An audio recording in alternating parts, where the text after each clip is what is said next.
If you could pick a voice that you could have, like, what voice would you want to sound like? Or do you like your own voice? Don't make me laugh. Okay, so, great.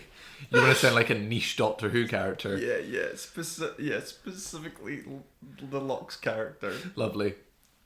What was the question? If you could pick how you sounded... What does it sound like? Yeah, what would you sound like? Like, real life person, like, or any sort of, like, voice. Who's, like, the sexiest voice? So you want sexy voice all the time? Well, I don't want... Well, there's only really, like, a spectrum of, like, average to, like, sexy. And then annoying on the other end. Sorry. Okay, so all voices range from annoying to sexy. Yeah. Where do you place? In the middle somewhere, probably. I'd like to think. Yeah. I don't have an annoying voice. I don't think you do either. No. Definitely do not have a sexy voice. No, you don't have an annoying voice. There was a pause there. No, because I was finishing what I was saying and you butt in to be like, what about my voice? How's my voice? Yeah. I got in my own head. I don't know. There's also like a level of like entertainment. Like I think you have a really good voice for a podcast. Like an entertainer's kind of voice. Like you project and like you sound like you're very like loud. No. What's this? I was gonna say excitable, not like animated. Yeah. Very like presenter. Yeah. Yeah. I think I am a cartoon character. Yeah, maybe. Yeah. Cast me in Phineas and Ferb. I feel like I'd fit in. Are they still doing could you still get in an episode of Phineas and Ferb? I mean, it's airing in a month, so... But they were doing 2 seasons and they were done, were they not? Oh, have I missed it? You might have. God. Yeah, I don't know who I'd... Yeah, who do you think then has the sexiest voice? I have no idea, but we did watch the Sharpay movie last night, and then I was thinking about Austin Butler's like Elvis voice. So you want Elvis voice? Not necessarily. I just don't know what I also don't know if I would want a sexy voice because then there's no like. It's like always like a chill vibe. Yeah, there's no like. Yeah. Like if you needed like an emergency, you're calling 999. Yeah. And you're like, hey babe. Yeah. This is what is it? Phone sex? Yeah, if you pick sexy voice, you can only be sexy as well. Damn. Wait, so if you choose annoying, I guess if you had an annoying voice, you can only be annoying. Like have an annoying voice. Yeah, can you imagine an annoying voice person trying to be like, but annoying voice is what's her name from Friends, like Chandler's like love interest. Oh yeah. Just like the hi guys.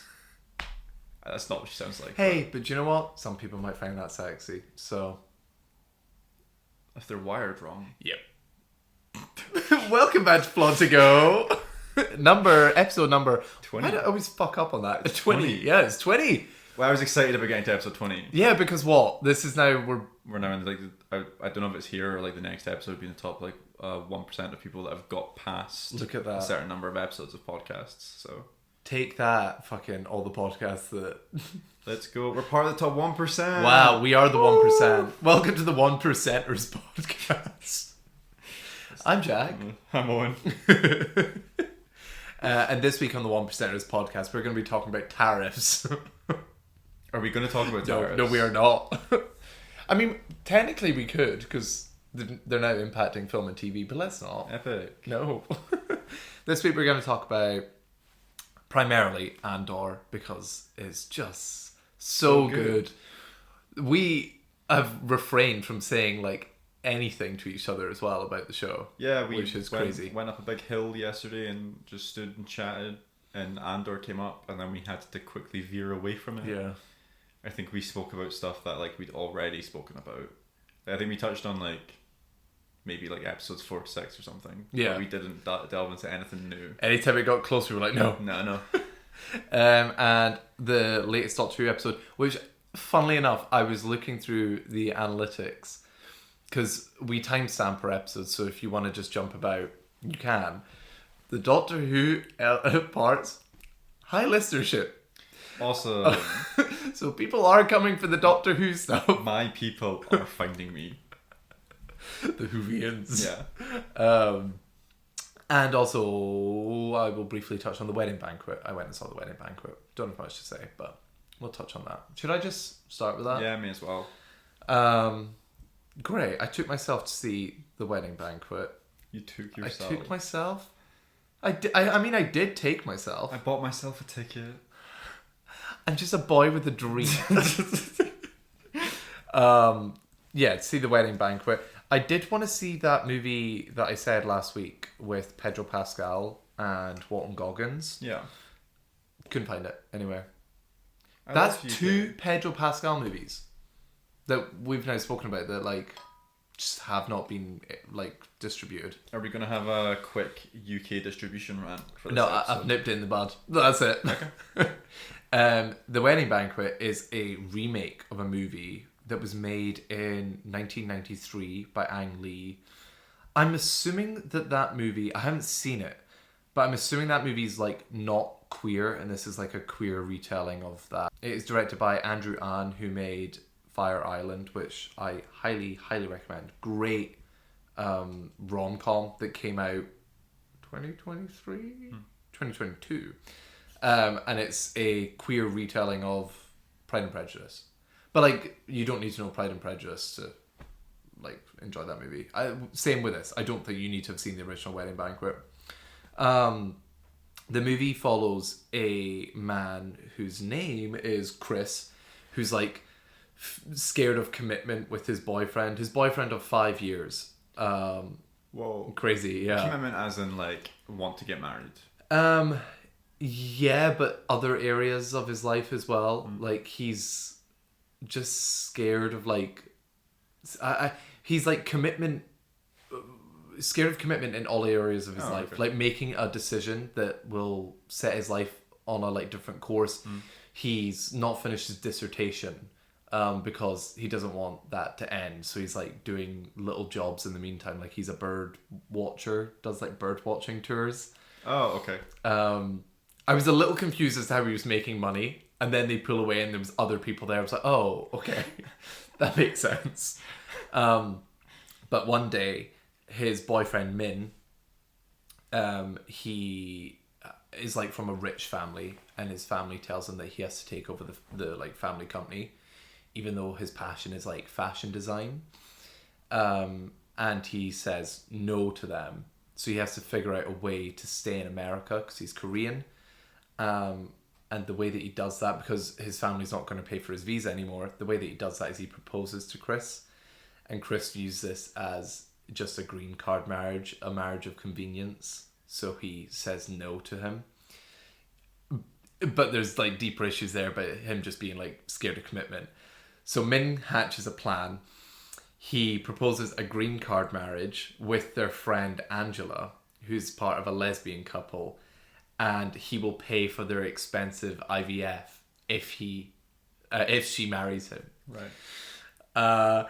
And chaos ensues, Owen. Do you know what? I went into this thinking it was going to be like a rom-com, kind of like Fire Island, and it wasn't. It's got like little bits of comedy, I think, just given like who's in it. Bowen Yang is like the main, like he's like the first person on the call sheet or whatever. He's not the main character though. But just if you know him and you know his comedy, I kind of went to see this movie because I liked him and I liked the director. He's like got little funny bits, but it's not really a comedy. It honestly centers more around the lesbian couple who, one of them, her name is Angela. She's played by Kelly Marie Tran, who people would maybe know as Rose from the sequel trilogy. Oh. Yeah, who was, God, like ridiculed on the internet to the point that I have not seen her since. Yeah. And it's a real shame because she's like really, really good in this. And then her, no, they're not married. Her partner, I guess, Lee, is played by Lily Gladstone. So like an insanely talented cast. I mean, Lily Gladstone's a Oscar nominee, and she's great in this as well. a lot of it centers around she's tried IVF twice and it's failed both times, and you have the like kind of conversations around IVF where like somebody's getting too old or they. It's odd. I didn't know this. They recommend only doing IVF 3 times, and I thought that was maybe because it's a toll on the body. But the way they frame it in the movie, and maybe I just read into this too much, but they frame it as it's too much for the mother or for the person getting IVF to like bear on their like mentally. Oh. Because it's interesting. You see, I mean, the start of the movie is like her IVF has went wrong and they can't afford another IVF. Hence why this wedding plan happens. And you do see like the toll it takes on her, like, because it looks like her body's failing her and it's something that she should be able to do. So you have really interesting conversations around the pair of them, and you know, if her body's not working, why doesn't her partner try IVF? But her partner didn't want to be pregnant. That was more her thing. Like, there's interesting conversations that I think only really happen in like queer relationships. There's a great line in it actually where Kelly Marie Tran's like drunk and she's saying, "Oh, we'll wait. Like we can further down the line. Let's travel. Let's do stuff." And Lily Gladstone's like, "Yeah, we're gay. Like, you know, we're not just magically gonna have a baby one day because we've happened to be having sex. Like, it doesn't work like that. They actually have to talk around, like have these conversations and stuff, and it often does involve money. So there's really interesting elements there. I just thought this was like a fun, it's fun to watch, like a fun romance movie. I don't feel like there's a lot of movies like this, and especially when you add like the queer elements in it.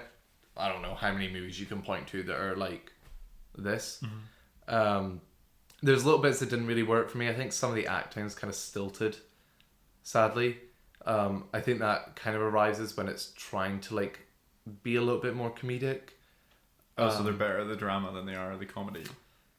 I wouldn't even say that. Like, the film just works better when it's drama. I just think some of the issues I had with acting kind of does also happen when it's a little bit more serious. I just don't think all the actors are on the same like plane of tone. It's not as bad as Nosferatu though. No, absolutely not. No, yeah. they're closer together than that.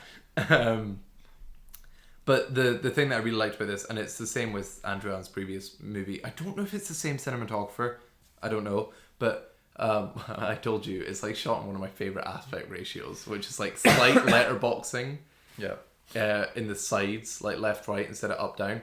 But the way that he shoots people is so intimate. Like, there's like a shallow depth of field. Like, there's a lot of, what's that called? Like bokeh. Oh, well, I think bokeh is when you have like a specific like shape of sensor or lens or something. Is that not like the like blurring of like when it's a shallow depth field? Like, you would call that bokeh? I think bokeh is like the shapes that occur on lights. And I might have that totally wrong. Anyway, it looks really nice, but like you really feel for these characters. There's like some moments that are dialogueless, that are just characters' faces, and they're saying a lot. And I think this and his previous movie, he trusts in people's performances. We've spoke about little bits in before where like stuff's edited so fast that you never get to sit with anything. Here you really just like a scene will end, but then you will stay on the character that something's happened to, and you'll see their like visible reaction to like somebody leaving the room, and then they have a more honest face on them. Just like little bits of filmmaking that like really elevates the movie. I don't know, it's fun. There's like the premise is absolutely stupid. Standout, Kelly Marie Tran's great, but there's a grandma who I think her name is Yoon Yun Jun.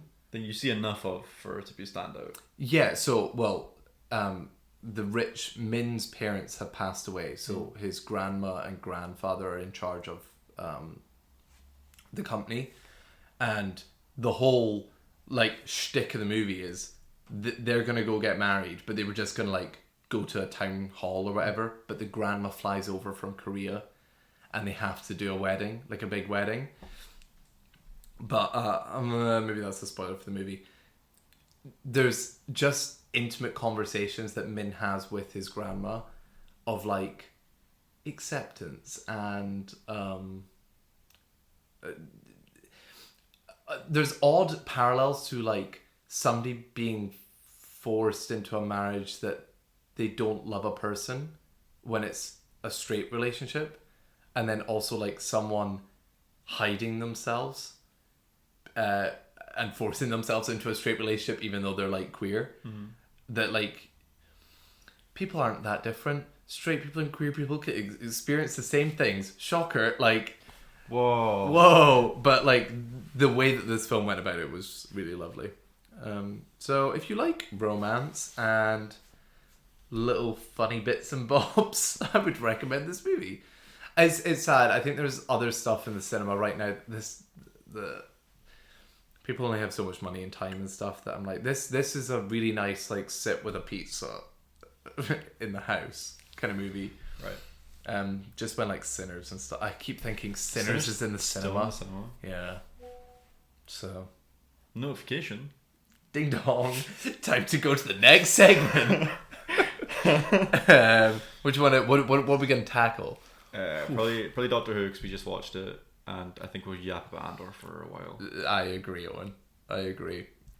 Doctor Who. Docky Who. Docky Who. God, what was this episode called? The Story and the Engine. A shit title, I will say. Oh, I don't think so. Oh, really? I think it's fine. The Story Engine. No, I think I like the Story and the Engine better. Okay. Even though it makes less sense than the Story Engine. Yep. Yeah. I mean, I guess it is stories and also the Story Engine. Whoa. I don't know what to say about this episode. I liked it. I do think it's like it's much better than episode 1 and 4. Yep. Is it the best episode of the season?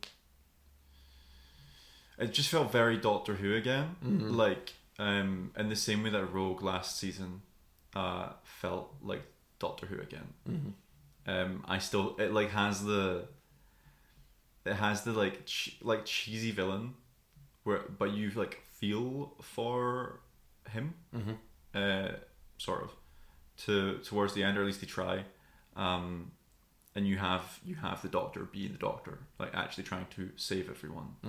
I think we moved back towards like those subtle character moments as opposed to just like actiony stuff going on. It was kind of like self-contained, not self-contained story-wise, but like we're on a small set. Yeah, really small. Yeah, they do the thing where they like, we're like, oh, this is where we're going, and you get to see Lagos, and it's like amazing, it looks great, and then we just go to the place that we're going to be for the whole episode, which I think is where Doctor Who performs at his best, where you're just like on a set and people are like bouncing off of each other.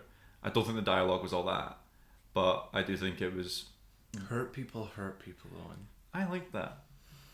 Okay. I think we've all heard that enough. Maybe like, especially like our generation.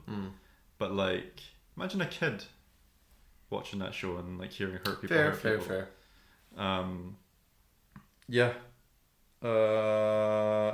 I don't think we were talking about beforehand that this was like spoken about by Russell T Davies as being the sort of explosive like Doctor Who changing episode or something. It wasn't. No. There was nothing in it that like has you going, oh my god, this is going to change Doctor Who forever. It was just like we got a first time in Nigeria, I think, which was very cool. Getting to see them touch on kind of like modern day racism a little bit. Even if it was sort of like a brief conversation at the start, it just felt like real. It felt way more natural, especially when you compare it to the Dalton Bubble stuff. Yeah. Also, like some of the Rosa Parks dialogue, not specifically her character, but in that episode between some of the companions, didn't feel very natural. It felt a bit like someone didn't know how to write real people having that conversation. Whereas this did feel like that. And yeah, you're right, it wasn't doing the dot and bubble thing in the future, and it also wasn't doing the racism in the past as though it was something of the past. Yeah. Or the way that Russell had dealt with it in his previous run, which was kind of like hand wavy, like we're not gonna deal with that, like it's whatever. I did like seeing the Fugitive Doctor, even though it was for like a second. I just don't know why it was there. Like I don't know why they chose for it to be that version of the character. And also the fact that he goes, I recognize your face, and then talks about it being his experience as the Fugitive Doctor. I didn't think he had any memory of that. That was my question for you. Yeah. They obviously Jodie's stuff was written in such a way that I don't retain a lot of what happened. Like I remember like the Timeless Child stuff because it grinds my gears, but in Flux, the following season where they like still try and continue but sort of wrap up that stuff, and you have the fob watch with like all the memories and stuff in it. She chucks that. She doesn't get to re-experience her past memories. I'm just trying to figure out if Jodie somehow retrieves the memories of the Fugitive Doctor, and I don't think that happens. I don't even know if this episode was implying that he remembered. But he recognised her face, and he was like, "Oh, I was a different person back then," and he wouldn't know that he was. He said that. No, you're right. I thought the pan away to her could have been like, "Oh, this is what like she wanted to say," but it doesn't make sense. Granted, it could be the case that he was like, "Oh, I was a different person back then," knowing that he'd been there, but never knowing that he doesn't remember it. But it's very likely that he could have been there. But he doesn't know if it was a past version that he doesn't remember or a future version. And also, he recognizes her face, which would mean that it was either bleeding through, or like he'd been to see that god in like two different versions of the Doctor, one that he remembers. None of this is ever gonna get like touched upon in the show. Yeah. They had that fun moment where they do like at the end where they see the TV screens with all the different versions of the Doctor. I'm a sucker for those. Yeah. If you heard me giggling. Yeah, I heard you laugh. One of Jodie, where for some reason I don't know what they did, but like her forehead just looked huge. Yeah, that's the criticism that I have of the way that Jodie's seasons were shot, where there's so much of those close-ups. Oh sure. And it's like you don't have someone's full face in it. That's how close it is. So that's one of the shots that they chose to use. That's crazy. And yeah, you giggled at the same time that I had chills. Because Peter Capaldi, it was like a Peter Capaldi line of him talking about like war and fighting and stuff. Yeah. From like a really good scene and a decent two-parter. And I was like, oh my god, I love this scene. And then while he's still speaking, Jodie's face pops up, and I heard you laugh. Hey. I think David Tennant was there in his bow tie. It was the Voyage of the Damned. Yeah. Yeah. Damn right it was. Voyage of the Damn right it was. Nice. I don't really know what else to say about this episode. I liked it. I also liked it. Yeah. I think maybe the strongest episode Cheaty's had of all time. Yeah, I mean I like Rogue a lot. Rogue is better. Rogue's the best he's had. I enjoyed it. I was really enjoying it for like the first 10, 15, 20 minutes. Because it just felt like grounded and like it had that like mystical like bit. You didn't really know what was going on. It felt like a really good mystery they were setting up. Yeah. And then I don't know if you felt this way, but I felt the issue that I've had with other episodes. It felt like an assault of information.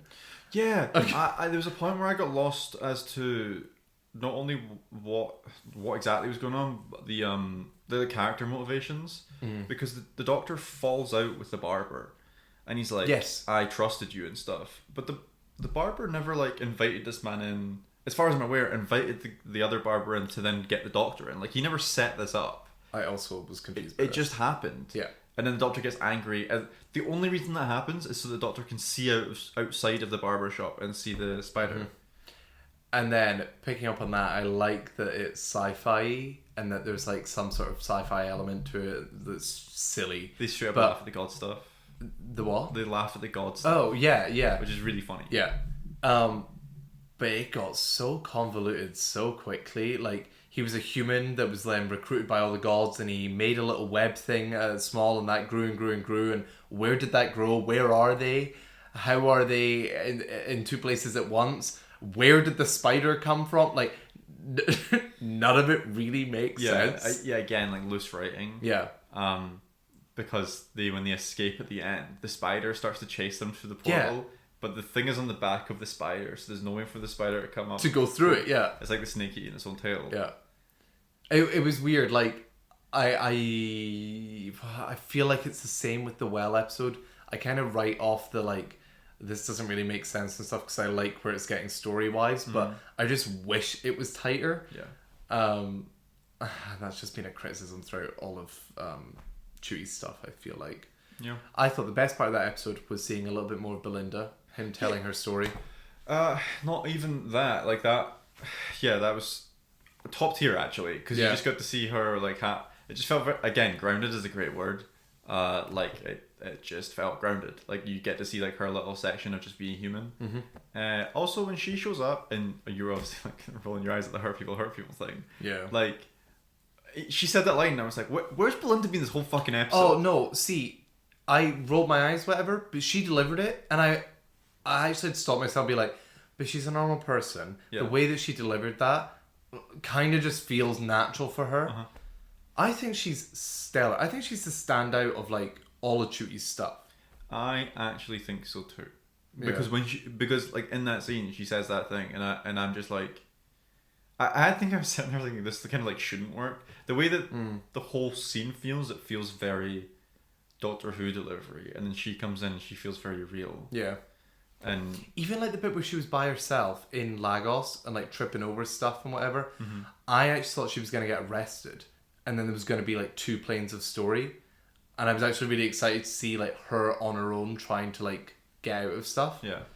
Yeah, Not enough Belinda in this episode. I don't think this episode was Belinda's to like have reign over or whatever, but like. But that sucks because next week you hope it's her, might not be, it might just be a fun adventure, and then you're in the finale. Yeah.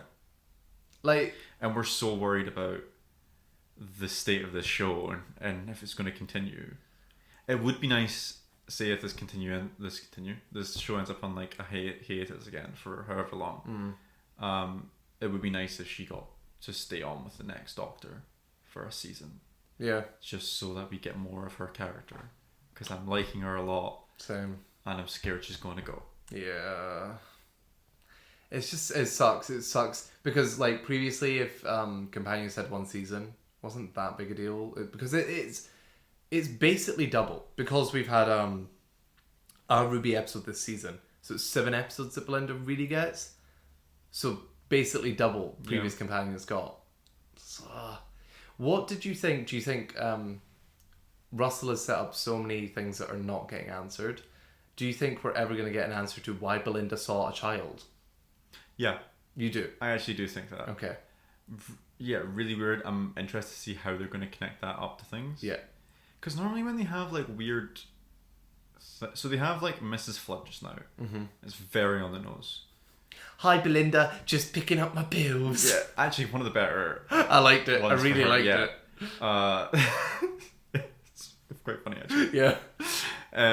But like introducing the kid in that episode, like it's episode 5 and yeah, 8 episode season. Like it is interesting to see where the fuck that's gonna go. And we have no mystery about.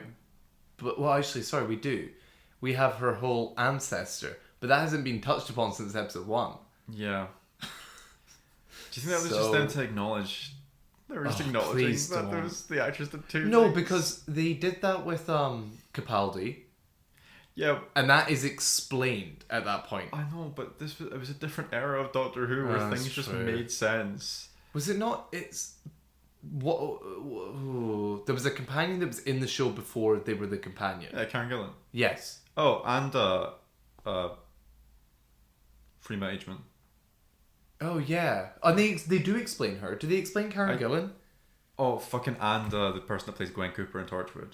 So they explain Martha as her cousin works Yes. in Torchwood. Her identical cousin. Her identical cousin, Karen Gillan, I don't think ever gets explained Interesting. because Why? like it's so far apart, in like a different country. I don't think there's any way of explaining that.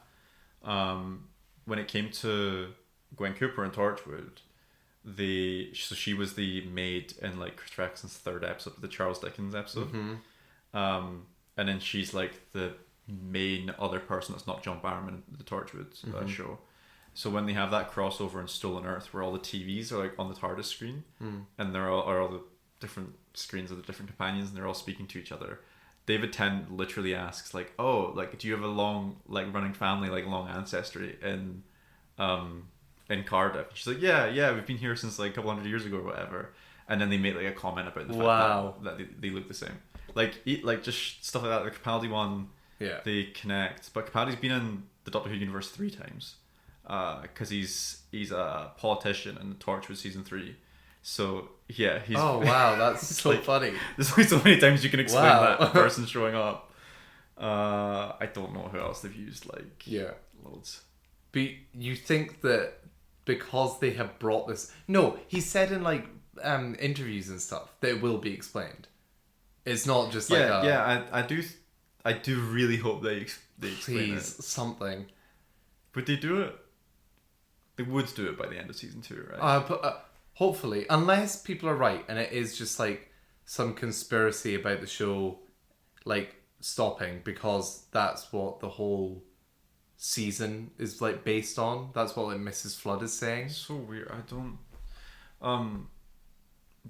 Joe Martin, who played the fugitive Doctor, for the love of God, like I do want to see more of her, just in a well-written way. Yeah, but where? I don't know, because I'm not spin-off? I don't necessarily want a spin-off show, but like it would be interesting.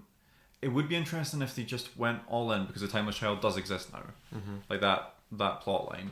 Like just have a season where the Doctor is actually dealing with some sort of outcome of what happened with that version of the character, and you can like along the season the mystery gets answered to the viewer in seeing 2 different versions of the Doctor, like 2 different timelines of things happening. Yeah.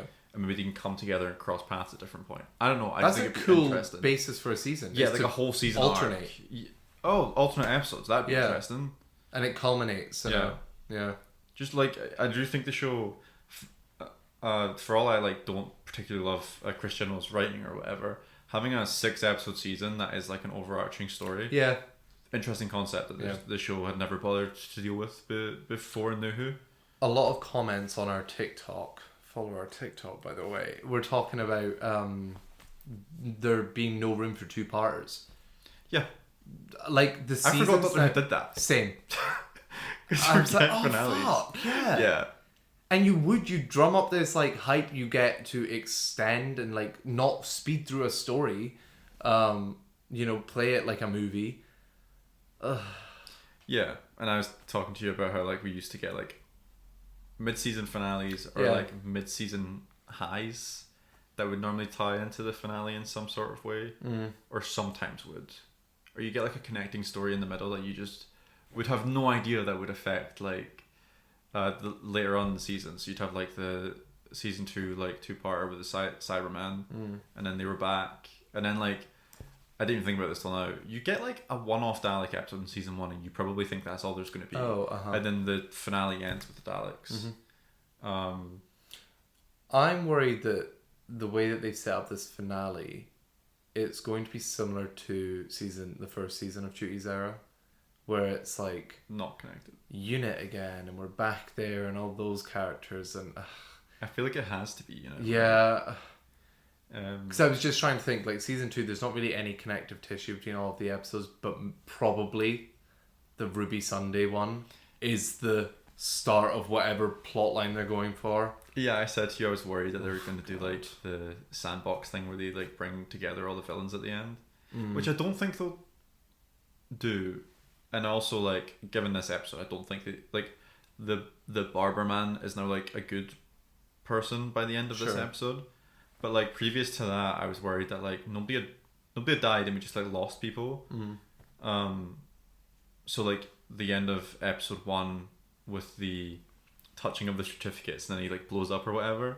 They do like a 2001: A Space Odyssey thing where you just see their faces and flashing lights. There's no reason to assume that guy is definitely dead. I did like that. No, that's sort of interesting, but like that's what I'm saying is like he doesn't necessarily have to have evaporated. He could like teleported or something. Yeah. And then you've got like the Lux, like he doesn't die, he just like becomes a light. Yeah.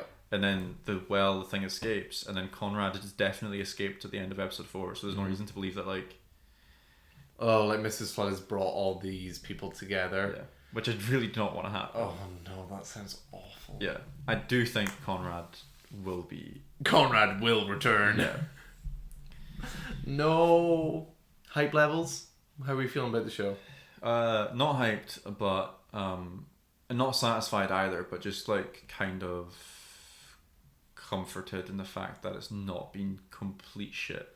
What are you feeling rating wise for the season? Like a 5 out of 10. Yeah. Could be a 6. It's not gonna make 7 unless like the next 3 episodes are a banger. Ryland's here, so who knows? I think I'll have a lot of fun with next episode as long as they don't make it boring. Graham Norton's also in this, remember? Yeah. I'm looking forward to seeing that. No, someone said this to me the other day. Just I feel like I keep having rants about things, and then people just assume that like any sort of criticism means that I just do not like something. But that's how the world works. So yeah, like I'd seen I don't think I said this to you. I saw a friend who had like listened to the podcast like a few weeks ago, and he was like, I mentioned Andor, and he was like, I thought you didn't like it, and I was like, what do you mean? No, do you like Andor? Like I think.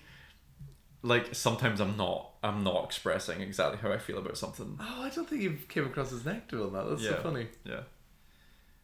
But there's a clip, so maybe it's in the clip for that one, where it's like you said something, then I was like, meh. Then I just made it seem and that's like, your opinion. Yeah. I love the internet. Yeah, the internet's fun. Got anything else to say about Doctor Who? No. I don't think so. I think I was more. I enjoyed this episode a lot, but I think I was frustrated by it. Yeah, because like you said, like the first 20 minutes feel a bit stronger. I think it treads water a bit. Yes, I agree. Because of the whole like, we're just gonna throw information at you, and we had like people actually speaking to each other, and then you get like the. It's beyond convoluted. Like I genuinely was sitting there, I was like, I hope he, as in you, are remembering what the fuck's going on, because I cannot sit here and explain what happened. Yeah. I was like, she's the daughter of a god. What god was that? When did they meet? Why is this? I knew she was a companion though. I didn't think that was a obvious twist. I was like, oh, you're a companion, and he's forgotten about you. She doesn't say that she was a companion. No. Well, no. He says that she like could have been. Yeah. A companion. Yeah. I think it was like. I got that kind of. She like was supposed to get, or she could have been freed. I think in some way, but like he did nothing. Do you think this is set up for a story? That stuff. Oh, actually, to be fair, because that would be more interesting if they chose to do that. Like have Joe. That's why they showed a tiny bit of Joe Martin. Yeah. But I don't know where that happens. Yeah, and the three episodes that we've got left, don't know. No, it's not happening on the show. It's crazy to me that they introduced the Fugitive Doctor. Sorry, this conversation has been more about Doctor Who as a whole than the last episode that we just watched. It's crazy to me that we introduced her as a character. One of my favourite episodes of Jodie's season, actually. Yeah, you liked that episode. Yeah, because at that point there was no context as to what, like, there was no Timeless Child stuff yet. So the context was like, this could be a version of the Doctor in between somewhere, like the War Doctor. Like there was theories of it being in between like 2 and 3 or 3 and 4, which would have been so much more interesting than the fucking Timeless Child stuff that they've done. But yeah, it's just like interesting, that character. And then we never get a double Doctor story with her and Jodie at all after that point, because anytime that Joe Martin's in the show, it's like her speaking to like her memories or like a hologram version of her or like a flashback. There's never a point where it's the two characters interacting again after that. Yeah. Yeah. Like wasted potential in a way. Yeah. Yeah. Or even if it was a future Doctor. Yeah. Also really fucking interesting. Yeah.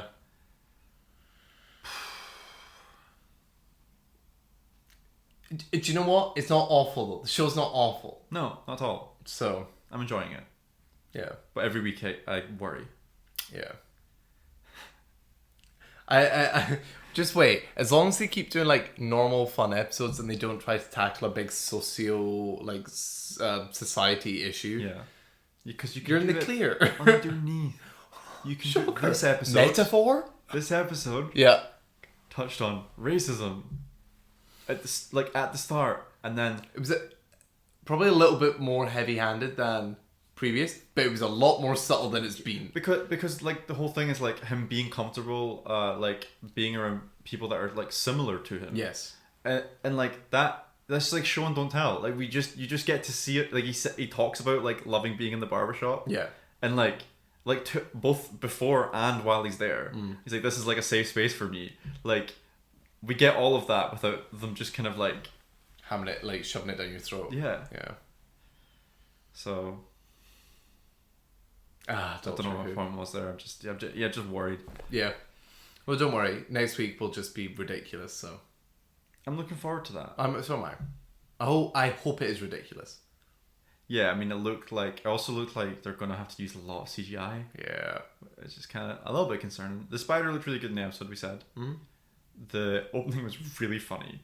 When they showed the vortex on the wall. Oh my god! Yeah, why? But it's not skewed. It's just the same as it would be for us watching it normally. But then the room was pasted in at an angle, and then the room just clips out at one point as if a video game glitched. Like you walk through a wall by accident. Like it's really not smooth. Because you also don't have the setup of why that window's there and the story's being told, and so you're just like, what? That could have been interesting if they'd done the opening credits fully on the window and then we'd slowly panned around and like zoomed into it, as opposed to whoever fucking made the creative decision to just have it be there. Yeah, have the guy go like, oh, the Doctor, here's another story, and then fade out his dialogue. Something like that. Yeah. Anyway, Bad Wolf, hire us. Good use of Shooty's Doctor Who theme in this episode. Yeah, I agree. We finally got the like we had that in the giggle when his character gets like when he's leaving in the TARDIS, and you're like, oh my god, and I don't remember them using it like that excitedly. It's normally when an episode's good, and there hasn't been any, so. Ding dong. Shall we talk about a vastly superior show? Yeah, let's go for it. It's in a different league, and we're going to talk about Andor episodes 7 to 9. As always, spoilers for these episodes. And if you have been following along, I honestly think this is the arc that you don't want spoiled. I think this is... Most of our shit starts to hit the fan. Truly. I knew this as well, because I knew the year that the Gorman Massacre took place. Oh, you remembered the fucking year? Yeah. You didn't, but you never said that to me. No. I was like, oh, 2BBY. Oh, no. Oh, no. It's... right, sorry. I'm sure you've got notes. I really don't know how you want to do this, because I think the way that we've been doing these previous episode reviews, if you haven't been listening, was ranking the different storylines that we follow. I don't think you can do that here, because it's not structured that way. Yeah, and also there's not a second of being like, oh, I wish I was back on this character. No, absolutely not. Yeah. I don't have a single. This one really flows. I have one gripe and one interesting comment I want to speak to you about. I have stupid gripes that are nothing to do with the plot or acting or anything. Should we get gripes out the way then? Yeah, sure. Okay. Do you want to start or should I start? I'll start with my stupid ones. Okay. Audio. Someone's sound design somewhere was really bad. Oh wait, really? Yeah, it's the bit where where all the new recruits come in and they're all like the shit Imperial officers that are like children basically. Yeah. And they do like the get in line and then storm out or whatever, and then they start walking up steps, but they're all out of sync. But all the audio is like, oh no, and it's like really insidious, and they're like, that's fucking horrendous. who phoned it in that day? That's brilliant. Yeah. And just the nothing will ever make the Senate look good. I know. Like they did their best, and it's like such a good scene that I'm sure we'll talk about. Yep. But visually, yeah, not interesting, and also just looks like CGI. I think they have nostalgia on their side, because when people are like, "We're back in the Senate," there is a level of like, "Oh, cool, we're back in the Senate." Yeah. But I completely agree. The best it's look is when it's animated. Oh, sure. When it's live action, it's really hard. Because it's entirely... It's funny. I'm almost certain that well, I am certain. At some point they will have had like physical sets for that. Like someone will be standing in like a disc or whatever. Yeah. I don't see any reason why... I mean, I don't know if they have done this or not. They can't just build a whole section of discs and just use that. And map it. Yeah, like... Because building the whole CGI environment is clearly not worked ever. No, yeah. It does look better than it did in the prequels. Oh yeah. And I also think the people who are shooting the show know this, because the way that scene is shot, it is a lot of like close-ups and stuff. There was little bits where they like very zoomed out, which I Yes. think is the best way of you do one or the other, because if you do it in between us. I think they panned around her at one point and I was like, oh no, don't do that. Yeah. What are your stupid gripes? Is that all your stupid gripe? Yeah, I think I had one more that maybe wasn't actually a stupid one, but I don't remember what it was. Okay. K2SO at the very end, that entire scene, I wish it was just cut. I don't think it was needed at all. I think it is far more like poetic for this arc to end on that gorgeous shot of Cassian running out. He's in like the same shirt he's in Rogue One. Yeah. And they shoot him where it's just like him looking up to the sky, like distraught. I wish it just cut there instead of like the guy being, oh, hi Cassian. Like I get the context of like he has 2 seconds to process his emotions and already he's like back in it and he's needed. I get that. It felt like one of those nowhere near as egregious as Solo, but it felt very much like the Solo thing of, this droid needs you. Why does this droid need me? I wonder, who is this droid? I see what you mean. I think I actually had a similar feeling, but I also know why they did it. Because it is like the whole kind of like, there's like a level of hope there as well, just having included that scene. And like you said, like the speed of it, like they are in war, and just like he's not getting any time to process anything, just to go. Yeah. I think that actually might be my other funny gripe, which is just like, we're dealing with that droid in this show, which I just find really funny. I don't remember Rogue One well enough to know what they're like, if they were tied together or whatever. Cassian and K2SO. Yeah, they are. So that makes sense, because I was like, I had a thought where I saw them and then the trash one, I'm like, I'd be interested if that's the one that they keep. Yeah. And then they do that and I'm like, that feels a little fan fiction-y to me. Yes, yeah. And then they continue. It keeps getting dragged along through the episodes. And I was like, oh, like, we are doing this. Yeah. It makes sense. It makes sense because they have to tie it in. Yeah. And it wasn't bad. I thought it was such a nice ending for him, like, to be like, I'm alone. And I get the point of this is also like, he's not alone. He has K2SO now. But like, I don't know. Give it time. The one other thing, I don't have that big a gripe with this. But, I mean, obviously, this arc was so good. I've read around and I've watched videos and all this shit. I saw some people complaining about the Force-sensitive woman. No, I absolutely loved that. Okay, agreed. Yeah. But I want to just posit what some of the comments I've seen about that woman are. And then we can, like, rebuke it or whatever. Some of them were saying that it makes Cassian a hero figure, like this, his fate and destiny, and like a la Luke Skywalker, not Anakin Skywalker. There's a prophecy around him now. I get that. It's the whole like Jesus thing of like the chosen one. The chosen one. Yeah. It's the problem that I have and people had with Doctor Who, where like the Doctor was a random person and now he is like this really special being. Yeah. I totally get that. I get that complaint. I don't feel that at all. So I don't feel that either, because I think it does speak to the wider themes of the show and him as a character, why that woman goes up to him. And I think what she says is still very like ordinary. Just him being like, oh, you're a gatherer of people, like you pay attention to people and you take little bits and bobs as you go, and that's needed. Like, people aren't as like perceptive as you. I didn't ever view it as like, you are the chosen person. I saw somebody say, because she says messenger specifically, again, I just thought that was a way of like carrying people's messages and stuff. But people were like, oh, in Rogue One, when he sends the message to like destroy the Death Star, that's what she's like hinting at. I didn't view it that way, but like, I get if people did. I don't know what it could be. There's the mention of a bit that I really liked is the guy that works in the hotel goes, Loved it. rebellions are built on hope. Yep. And I remember not loving that line in Rogue One. Oh, interesting. But like I find it kind of like a laughable. I think it's because in the trailers, so it makes it funny. Oh to yeah. Me. I'm a rebel. Does he say I that rebel. To Felicity Jones? Yes. And so like He passes the message. That's how I view it. Yeah. Yeah. Because it's, to me, I think that's like emblematic of the entire show, where it's like a random guy on a planet that's just like a genocide's happening.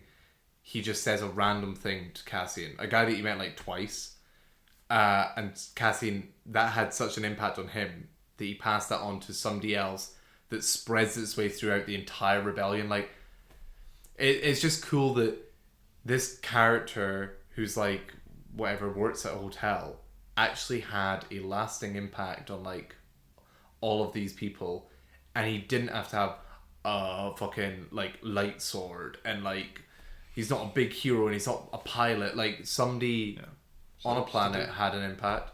But I saw the other complaint of that was that it takes away the agency for Bix to leave, which I find interesting as a complaint. I still thought it was on her own volition to like leave, but people being like, oh, Andor's now this prophet, so the reason that she leaves is because. But hang on, I don't understand that complaint, because the woman says something like, oh, maybe you're what he needs, or something to that extent to Bix. She says like, after he leaves. Maybe you're what he's looking for, and I don't. So she's not. The woman isn't sure, and that means that Bix has to make the decision herself. I agree on what she's going to do. That the Bix stuff is like one of my like laughable like gripe non-gripes as well. Is they have like this love interest between the characters, and they have to figure out a way to just get her out. Yeah. Cool that she didn't get killed though. Cool, and also like it makes it actually painful to watch, because you know what happens to Cassian's character. It's just fun. It's the speaking to webcam scene that is just funny to me. Yeah, I didn't know what was happening at first. I was like, is this like a letter? And it's just a weird way of shooting this. And then it cuts to him looking at him like, oh, no, okay, she's filmed herself on Skype. Cool. Great. But yeah, I don't understand that complaint at all. I think that fully gave Bix the knowledge that she needed to make a decision. Yeah, and I also think it's cool for her arc. I mean, the first 6 episodes, it's very much like trauma and like putting that behind her. In this, she seems like self-assured and stuff, and she's making a active decision in her life to like blow it up for the greater good. By like this logic, does that take away Andor's agency for making his own decision to stay as part of the rebellion? Because she made the decision for him. Yeah, I don't know. I also think it's a silly complaint. Yeah. I really liked that big scene as well. I liked how that ended. I felt really bad. I was like, oh no. But I like how that's resolved itself. I wonder if we see her. What in this? I'm wondering if they're going to show anything after Rogue One at the end of this show. Oh. Because if they don't, then why would we see her? Like, yeah, I'm wondering if they're going to do like she gets to see the fallout of the like blowing up the Death Star or whatever. Or, sorry, that happens I don't know, like a week before the Death Star. Yeah. Yeah, one week. We go. Yeah. Nice. I don't think that we need to, in a way. I honestly think it'd be very interesting if next week it's just Deidre and Andor. Mon Mothma. I need, yeah. Mon Mothma? Yeah. But like, wait, now I don't know. Now I hate what I've said. Because I also want to see Luthen and Clea. I actually do want to see Mon Mothma. We didn't see enough of Luthen in this arc, I think really interestingly. Because it's, in my mind, it's like implying he's not with what's happening on Yavin. Like, he can't because of the shit that he's committed. Like, he has been that guy that's like, I've done the dirty work to get this where it is now, and I can't be a part of it. Unless you want to stay on him longer. No, go. Will, I thought, really interestingly, because we both said last week, yeah, he's just going to become radicalized by Saw and stuff. And I like that off screen, he didn't. Yeah, he just like... It's weird though, because Saw is part of the Yavin like group of rebels, no? No. Is he completely separate to all that? Oh, I don't think so, because in Rogue One, we find him on whatever that planet's called, the Death Star, like trials. Is that the one with the Death Troopers on it? No, that's where Felicity Jones' dad is. Yeah. It's like the deserty, like rocky planet. Oh. He's like in the caves, and that then gets blown up. Jakku. Jakar. Jeddah. Yeah. Yeah. Nice. Jesus Christ. So I don't think he is part of the Yavin group. I think for a similar reason, probably to Luthen. I think that's so interesting then that we have like the rebels, and then we've got like, these two little splinter groups that we know about. Yeah. Groups. Well, I feel like Luthen's like role's just slowly like disintegrating now. But it's so interesting because they were vital into setting it up. So important in like the season 1, or like 5 years before any of it, like really. Yeah, and then now, like as the group grows, he just like disappears. Yeah. So interesting what they do with him. Surely his character's gonna die or something. Yeah. But I don't know, because I'm like getting shocked as to where characters are ending up and how they're resolving them. I feel like in this arc we resolved 2 characters who I don't know if we'll see. I think Bix might just be done, and I think that'd be a fitting end for Bix her. and Cyril. And Cyril. Yeah. My boy. Did I say to you that I knew he was gonna die? Did you have it spoiled? Like, not properly. Just like, obviously we kind of knew where his character might be going. Yeah. And then I was on Instagram. I told you at the gym, I was on Instagram. And then like, it was the day of those episodes releasing, and it was a video of like this TV screen or whatever, like an Instagram reel, and it was like Cyril's face like looking kind of shocked or whatever. And it was like, I spoke to blah blah blah about the scene where, and I didn't read the rest of it, but I just knew what that meant. And you know when you're watching the scene, the tension's so high that you're like, shit's gonna go down here. The only thing that's gonna actually have an impact on the audience, really, is like seeing a character that we followed so long. Just, I didn't know that was gonna. I genuinely was in like flux of like what was gonna happen with him, because I think we said last week. Yeah, we did. We were talking about like he's probably gonna defect. But he would defect for one of 2 reasons. Like, he actually grows sympathy for the people of Gorman, or he's pissed off that Deidre lied to her. That's exactly what you said. Yeah. One of them happened. Yeah. But he didn't... This is what I find so fascinating about the way that they resolve his character. He didn't really defect, or like, when you have that moment that he's in the town square and chaos is going around him, I think you could be feeling one of multiple things, and the show doesn't really answer it. I think that's a good thing. So do I. Like he's in that square. I think at that point he's like, oh fuck, what have I been part of? And then he sees Andor and just sets him off. Yeah. I think it's the same way that like fucking boomers get like set off by like random stuff that they don't understand.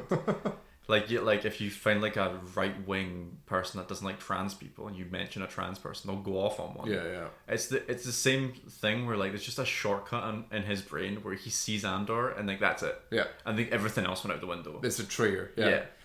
Because I find interesting thinking theoretically, had Andor not been there, what does Cyril's character become? Yeah. Does he get the moment of realization and like acts on it where he's like, I have done wrong and I need to resolve myself from that? I think there's a interesting implication as well that he's maybe had a relationship with the like leader of the Gorman like rebellion, his daughter, because they see each other at one point, and I was getting like some sort of like yeah, possibly. Just interesting to think about, like he might be closer to these people than actually was getting let on. Just endlessly fascinating that we don't get that answer, and it is because he has built up such a rage against this man. And I think the way that it kind of ends, which I love in media, it kind of pisses me off when somebody has a gun and you're like, shoot them, just shoot them. There'd be no reason why you wouldn't. Yeah. Star Wars has done this once before, in Solo, that I really appreciate, where like, what's his chops? I don't remember that movie. Woody Harrelson, he just gets like shot. He like tries to explain his plan and he just gets shot. I actually gasped when he gets shot. Yeah. I was like, because you think it's going to be Andor, if anybody. Well, you can't, because he lives. No, sorry, that's what I mean. Like, you think Andor is going to kill Cyril, if anybody. Like, right. you forget that there's other people around. Yeah. I never thought it would be the old man too. No, yeah. But, yeah, sorry. When he has the gun point down, I think to have, like, a thesis statement for Cyril's character of, like, who are you? And that blindside him is such a smart way for him not to pull the trigger. You've, like, said the one thing that's going to, like, unravel him. Because I think it works on two levels, like him, who are you, in the sense that, what do you believe? What were you fighting for? What was your relationship with Deidre? Like, all of that. And then also the fact that Andor just does not remember him. Yeah, so, like, that was the interpretation that I took straight away, which is, like, him being, like, so pent up against this guy, and this guy goes, who are you? And it makes him just realize, like, this wasn't worth my time and energy. And then the second that he realizes that he's dead. Yeah. Again, I think you have, like, another interesting avenue. You have the avenue of, like, had Andor not shown up, where does Cyril's character go? You have the avenue of, like, had he not said that to him, like, where does he go? You have the avenue of, if he didn't get shot and Andor says that to him, does he have a realization of, like, oh, I've spent my life trying to hunt you down. You don't even know me. Life. Do I my ears? Like, does he let Andor live? And all of that's unanswered, and I think that's brilliant. Yeah, just very real. Yeah, totally. Like, I think you should be left with. This is what I think TV and film is, like, missing a lot of time, just like nuance, Questions. And I think the same. Yeah. Like you don't get left with stuff to just, like, sit with as much anymore. Yeah. And I think you should be, because it's actually frustrating, and I think frustration is good. Mm-hmm. Like, when you just get left with that, like, oh, I really would like to know, but it never gets answered. Yeah. I think in a way that is, like, because of streaming. Somebody in one of the comments of my TikToks, I can't even remember what I was talking about. Something on Netflix anyway. They were saying that, like, it came from higher ups that they have to be explaining plot as they go, because people don't watch TV as, like, appointment viewing. They watch it while they're doing other stuff. So they need to have running dialogue on to keep up on what's happening. This show treats its audience like they have brains, and I think that's very refreshing. Can we just come up with? Remember we were talking about the word sonder yesterday. Yeah. Can we just come up with a word for, like TV and film, which isn't, like, prestige, but just, like, requires you to actually pay attention. Oh, like thinking TV. Or just, like, have that be TV and film, and just call some, like, the other stuff just, like, Content. a new word. Nah, like, just we'll make a word. Okay. Instead of, like, because you could just call it, like, rubbish or shit. Yeah. But I'd like us to make up a more, like, If anybody has any ideas for a word for Owen that's more like nuanced and Yeah, so that we can like divide intellectual. these into like different things, because they're a different league now. Is this the best show on TV? Ever. Like right now. Right now. Well, I'm not watching a lot of, I mean, it's this and Doctor Who for me, so yes. I've not been watching The Last of Us season 2, but based on the fact that I don't think you wanted to talk about it that much to me, I'm going to say yes. The Last of Us is good. I know, but it's like, not on the level. Yeah, I don't think there's a single other show. Also, like, and Severance season 2 just came out, and I'm enjoying this a lot more as well. I'm the same. Yeah, I do think this is. Yeah, you're right. This is in like a league of its own, and it's sad that it's going to end here. I know. But like, thank fuck. Yeah. What? Be nice if the creators went on to do something else in the Star Wars universe. Totally. I was kind of thinking about this because Tony Gilroy came out. We haven't done the Stand book in a while. Could we add Tony Gilroy? Who's Tony Gilroy? The creator of this show.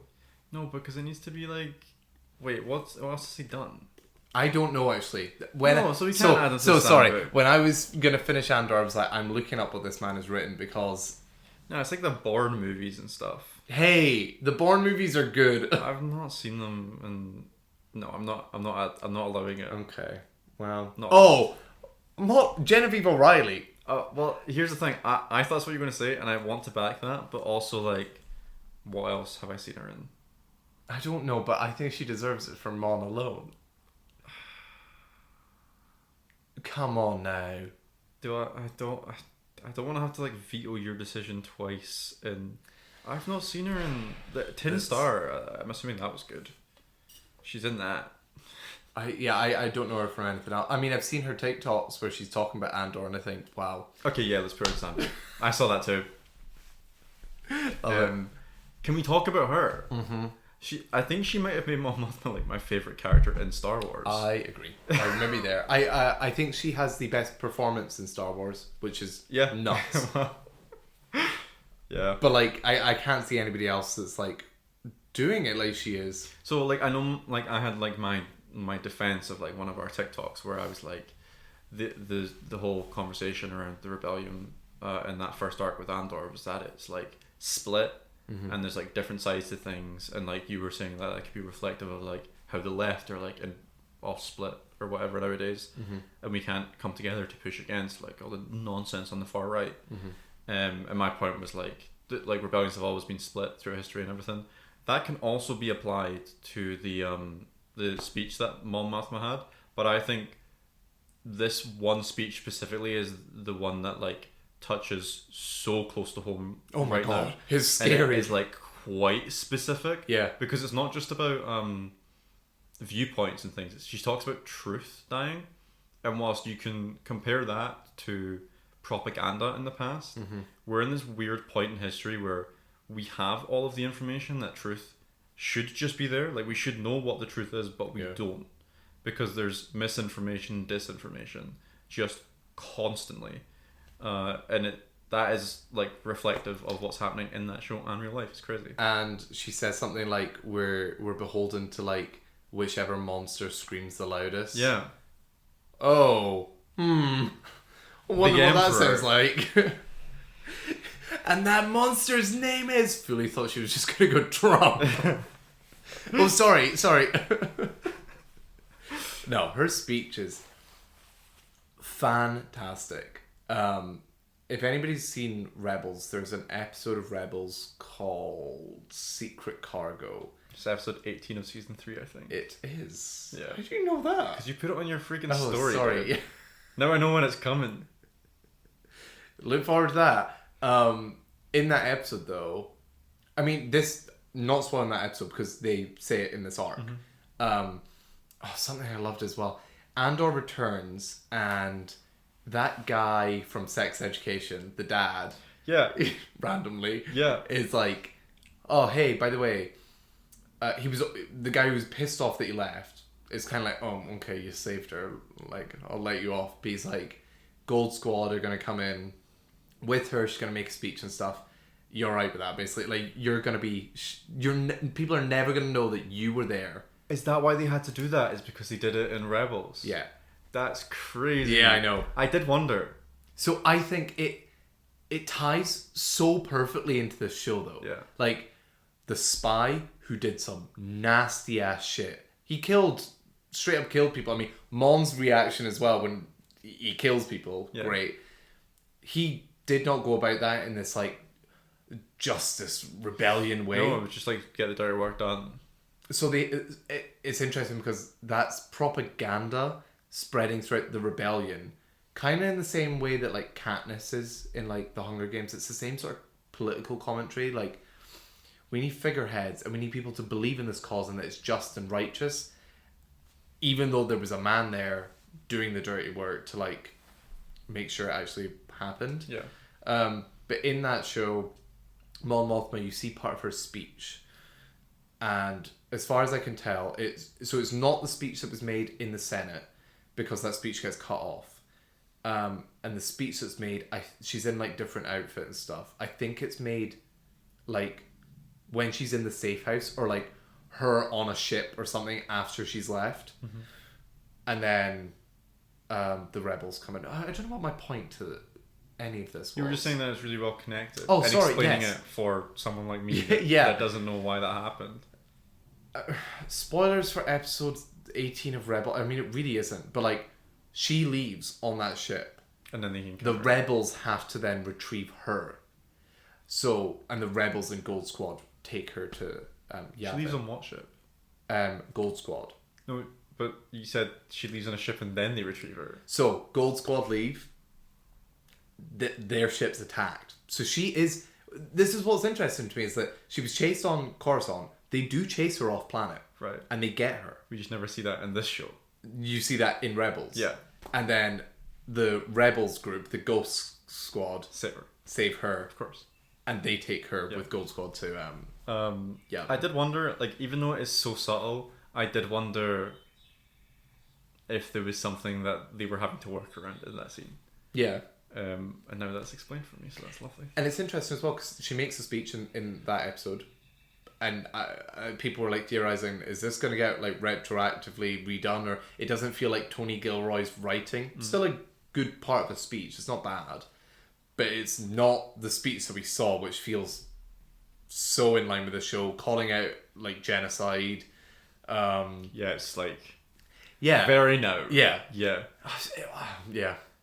The fact that he's came out and said it was not based on times now. This was filmed years ago, written years ago, but it is still like so relevant. I just think speaks to how much he understands politics. Yeah, I think if you have your like finger on the button, I don't know if that's the correct phrase. Like you finger on the pulse. That's it. I'm probably thinking of you got Trump finger with on the nukes. Finger on the pulse. You kind of are aware of like the trends and where things are going to go, as long as there isn't someone like Trump that comes in and just kind of goes, tariffs. Yeah. Like when there's someone with like dictator, authoritarian kind of power that can just make things change really quickly, that doesn't work. But Western society in general, like as of late, you can see trends, and I think that's why he can write something like this, or Russell was able to write something like Years and Years that went 10 years into the future. Because you can kind of just see things coming from a country mile, I think. Yeah. It's sad, though, that stuff like this is going on that's so rich and, like, I would say it's, like, required viewing. I not only think this is the best TV show on TV right now, I think this might be, like, I would need to probably sit down and I'll see how it wraps up, but, like, top 10 TV shows of all time. Wow. And I maybe would even say it's, like, number 1 for like the most important show. Yeah, I saw you. I genuinely am trying to think of what is another show that while it was airing was this like relevant to society and speaking to like the issues that are going on. And the problem with that, I think, is like I couldn't call it the most important show because of like how I think it will impact people. Like I don't actually think it will make a difference because there's not enough people seeing it. Because one, it's shrouded in like it's this franchise, it's this character, it lies here in the middle of the franchise. It's season 2 of that thing that lies there. Yeah. And then also, it's like behind a paywall on Disney Plus. Yeah. It's not like if it was on the BBC or something for the UK, or I don't know what it would be in America. I think you're right, and like the topics are like the most important things to be like talking about right now, and done in such a way that like you wish that this like everyone could like watch this show and then maybe just like be like, if anyone isn't thinking about it already, it's just like, holy shit, like this is what we're living. Cut Mon Mothma's speech out. Say that it was somebody in a Western country making a speech to the government, and just go, just watch this. Look, this amazing politician give a speech. It's exactly what you were saying. The whole like truth thing.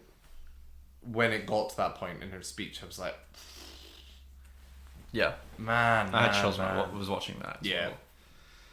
Oh, right. And then from there, her entire like, this is more like pulpy and less politically relevant, but the moment she leaves that like Senate chamber and like the music's going and Andor's grabbing her and like the chase that you feel, like the tension, I thought was fucking phenomenal. Yeah, you really don't know what's gonna go down when they're all standing there and they've all got guns and you're like, who's gonna get shot here? Yeah, that moment where the like spy like brings her gun and Andor just shoots her and you're like, oh yeah, fuck. And the other guy's like, I just met her today.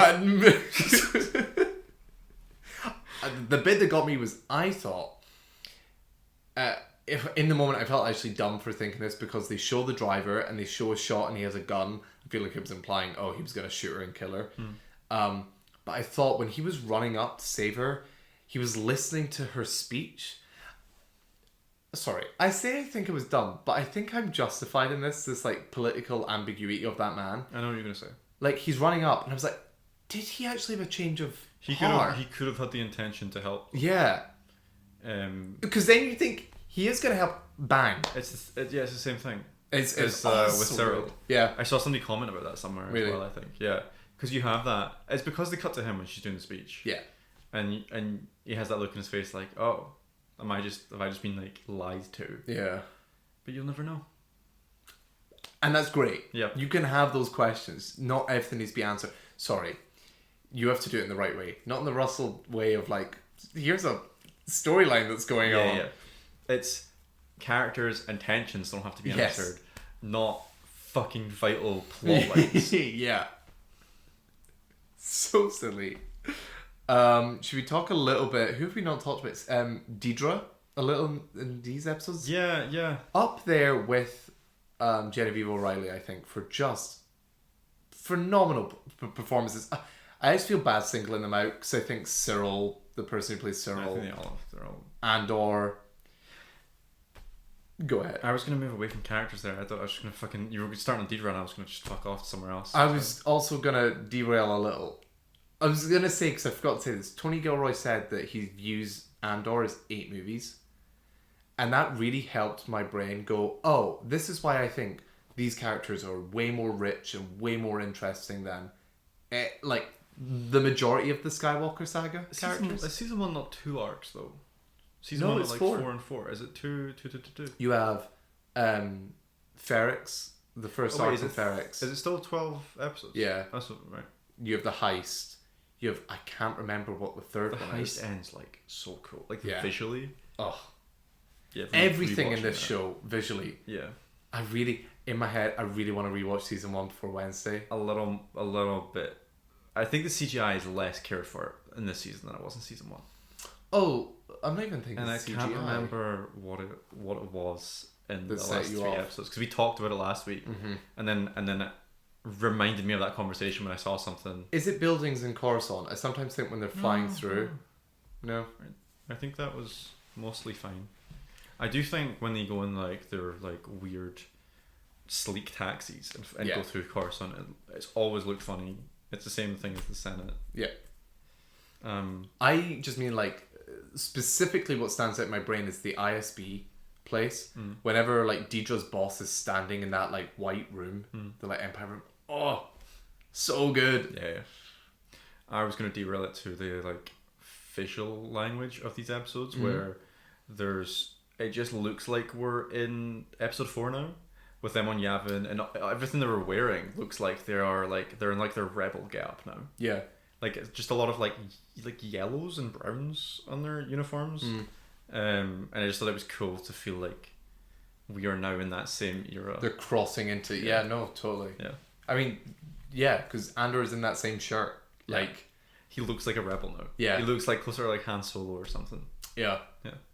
Especially when they go see that Force sensitive woman, I was like, oh, sorry. When they go see that Force sensitive woman, and it's like, yeah, gritty, grimy rebels, alright? And then you cut back to fucking Cassian and Bix in their fucking, like, pad. Like, you would pay thousands to stay in. How did they get that? Yeah, huh? he's getting the special treatment for murdering a bunch of people. Luthen set him up. Yeah, yeah. I wish I could do a good Luthen impression. Go on.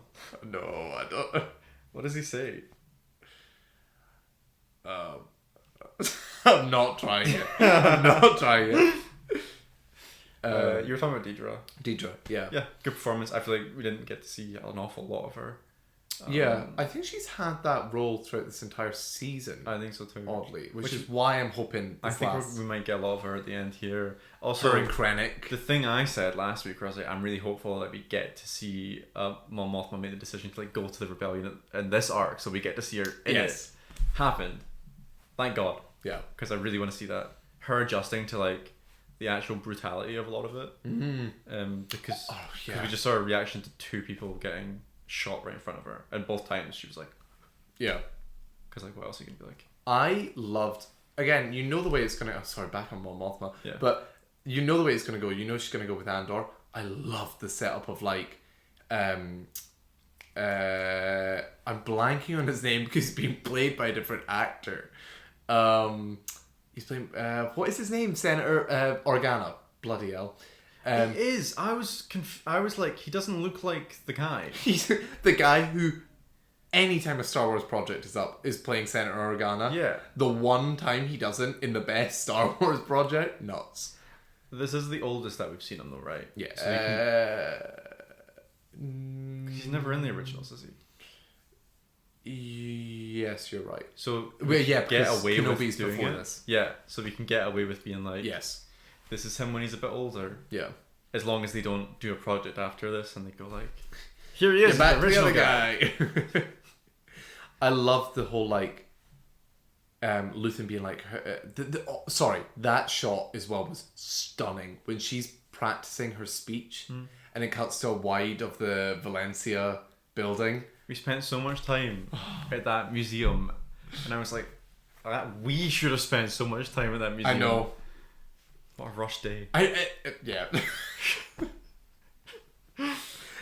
Definitely need to go back to Valencia. It pissed me off how short we were there. Yeah. Anyway, that shot was beautiful, but when Luthen's there, like, his team's corrupted, and she doesn't know whether to trust Luthen because she can't trust the guy that's been like with her for the last few years or whatever. And then her leaving, and you can see her brain racking on like, who the fuck do I trust and where do I go? Oh, so good. So good. There's like moments from this show that I'm like, I want to rewatch this. I want to rewatch episode 3 where Mon Mothma's just having her meltdown. Because obviously. Episode 8 and 9 as well, I'm like, yeah, I'll rewatch them. They're like standout episodes of TV to me. In my brain, I went to the sequel trilogy. Oh no, episode 3, 8 and 9. I like The Last Jedi. So do I. Deidre though, sorry. The moment where I think it was really interesting to have 2 moments of fucked intimacy in this arc, kind of like go back to back. So when she like forcefully kisses Cyril to like shut him up, she doesn't look like she's enjoying it, and he doesn't look like he's enjoying it. It's just weird. The relationship is so weird. And then when Cyril finds out that he's been lied to, and he goes and he chokes her. Yeah. Fucking uncomfortable to watch, man. Yep. Because also, you don't know if she is just going to like die at that point. Yeah, I know, because we've never seen the characters in anything else, which I think is like the best thing of having new freaking characters in this show. Yeah. It's like you don't know where any of them are going. I think that they've done that so well in like. Often prequels run into the issue of, characters have plot armor. Andor has plot armor, Mon Mothma has plot armor. I'm never not like, I'm uninterested in you because I know where your story ends up. They do the funny thing with Andor where like, I think they're like, oh, you're special in some way. And my brain actually went to like, yeah, he has plot armor.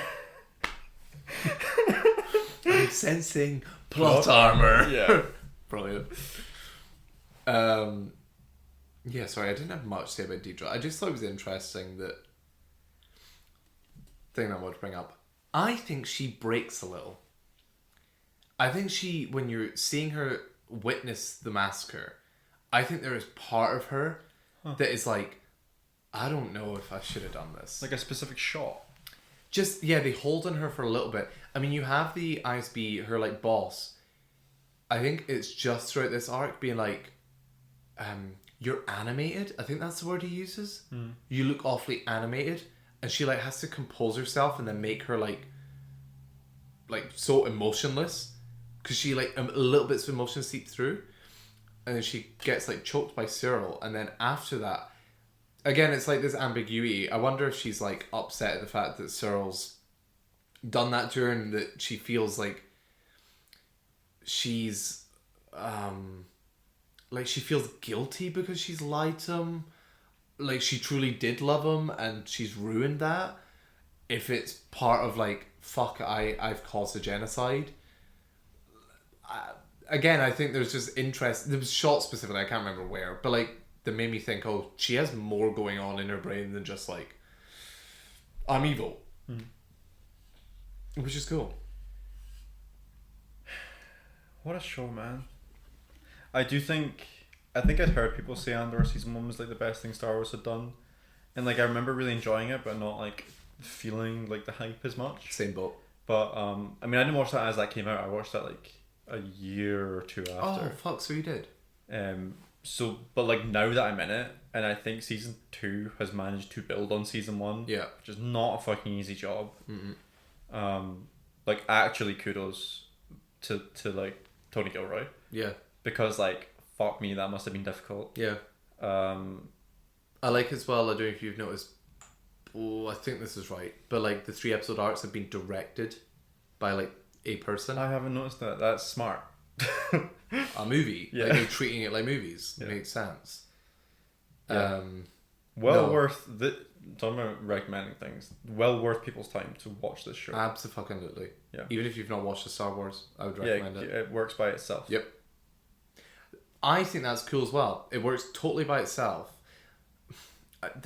I like that. I really like the point you made of like, it's never going to be the most important show or whatever because it's trapped in Star Wars, in prequel of a prequel, in character. Like, there's too many levels to it. Yeah. There is part. It's trapped, but it's not. Yeah. It's paradoxical, but it works. Like the show. Like, a perception. It's just a perception that it is trapped in all of those things. Yes, absolutely. For someone that isn't aware of the fact that they could just watch it by itself. The only true barrier is the paywall. Yeah. But that's going to happen with any show or whatever. You even pay for a TV license. So. We know people that are watching the show and are not like, I've seen every Star Wars. Yeah. So yeah. It works. Yeah. Yeah. Question I have for you is, where does Disney go from here? Say this wraps up and it is elite and incredible and whatever, and they have made what I would say is a HBO quality show on Disney+. I would also say that, yeah. I would posit it's probably the best thing on Disney+. I would probably also say that. I would say that and WandaVision are the best things that they've made. I would firmly say this. Oh. If I was to rank those two things. Yeah. Ranking of 2. But like, where do you go from here in terms of Star Wars and in terms of Disney? Like, how do you maintain this level of quality? Are you trying to maintain this level of quality? How do you like seep this into their other projects? Like, so good freaking question. Yeah. It's one of those things where there's too much Star Wars comes out every year. I don't know how to rein it in because I haven't seen everything, so I can't comment on everything. Part of the reason I haven't seen everything is because of how much comes out constantly, and because I'm someone that likes to watch stuff like kind of in order of release at least. It puts me in a position where like if I have to prioritize other things, I can't watch the new thing, even if it's not directly connected. I just want to be aware if there's something mentioned that was established previously. I want to be aware of what's going on. I think I've only seen 2 seasons of Mandalorian and the 1 season of Boba Fett. Boba Fett was not strong. I think your opinions about Mandalorian. I really enjoy both seasons of The Mandalorian. I do think it starts to veer into the kind of fan fiction-y kind of realm where it's doing a lot of like service to the audience instead of doing like an original story or whatever. I'm happy with that. I'm aware that it connects to like Rebels and stuff now and Ahsoka and things. I know that that's going to wrap up in a movie, and I think when that's done, let it be done. I think the animation realm, let them do what they want. I think they seem to be quite successful in that section of their work because Rebels is Disney.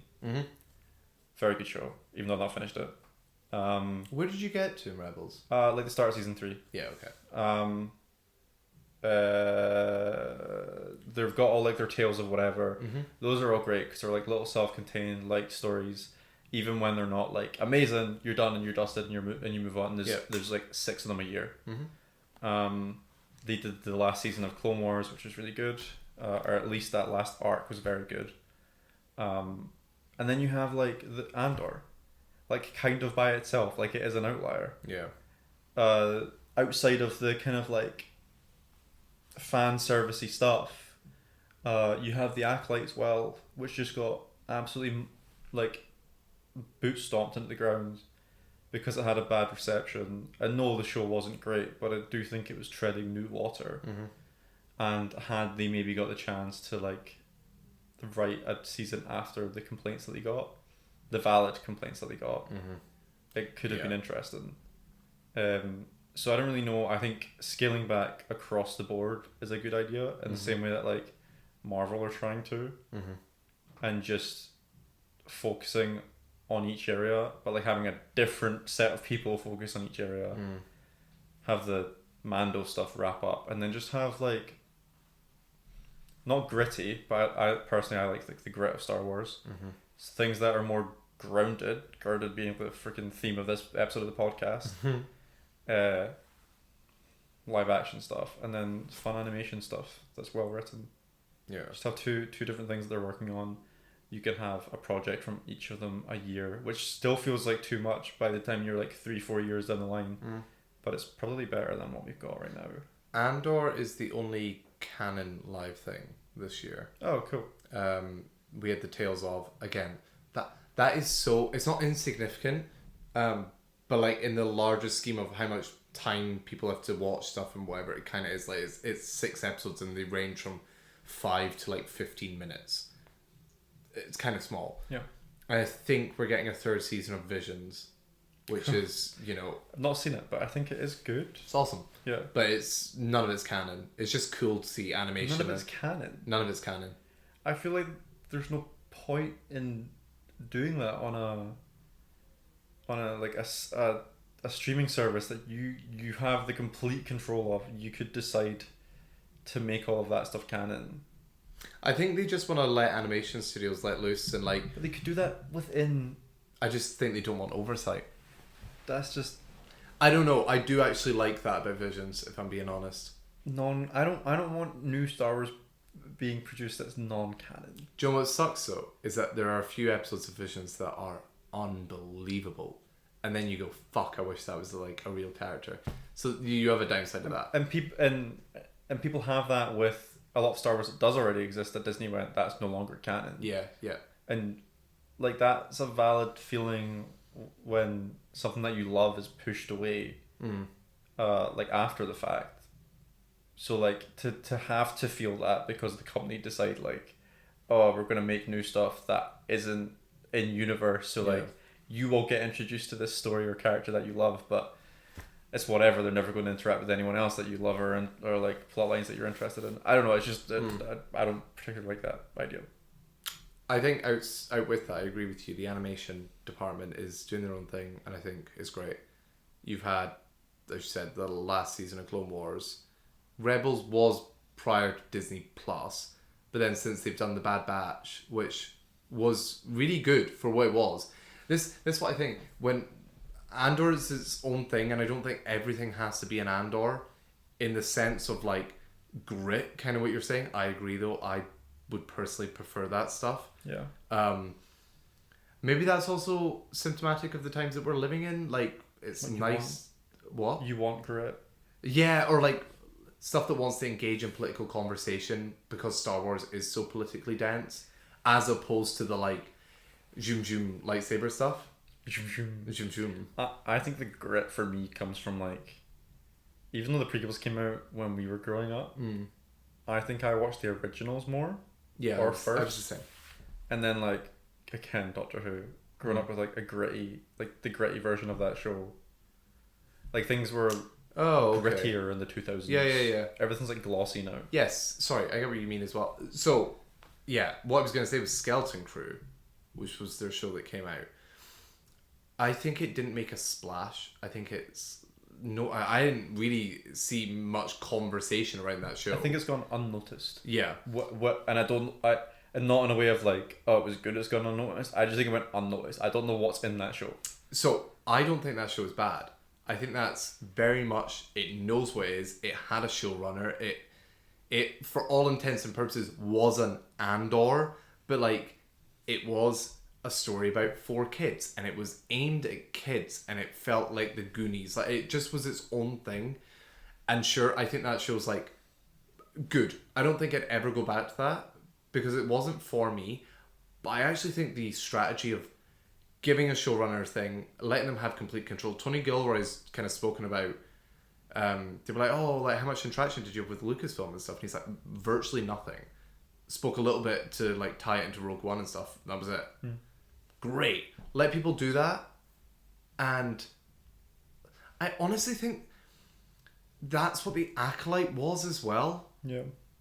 But it just wasn't received particularly well. I think The Mandalorian is like that. Jon Favreau and Dave Filoni, that's their thing. Oh, yeah, I think The Mandalorian, at least in the beginning, was like this very like self-contained own thing. Yeah. It's just now that they've built shows around it that are connecting things up. But so I would say just keep going with that strategy.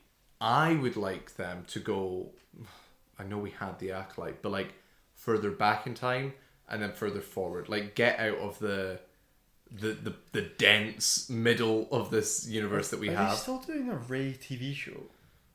So they have so many things in production, changed all the time. As far as I'm aware, the last we've heard, we're getting the Mando Grogu. That's the first movie to come out after Rise of Skywalker. The following year will be a Rey, a decade and a bit later after Rise of Skywalker. Single. As far as I know, it's just a single movie at the moment. Right. Then you have something like 13 other projects. You have the guy Simon Kinberg, who did the X-Men movies, is attached to do a trilogy. Okay. Of movies. Ryan Johnson at one point was attached to a trilogy. Taika Waititi. That was ages ago. Yeah. I don't think it was ever canned though.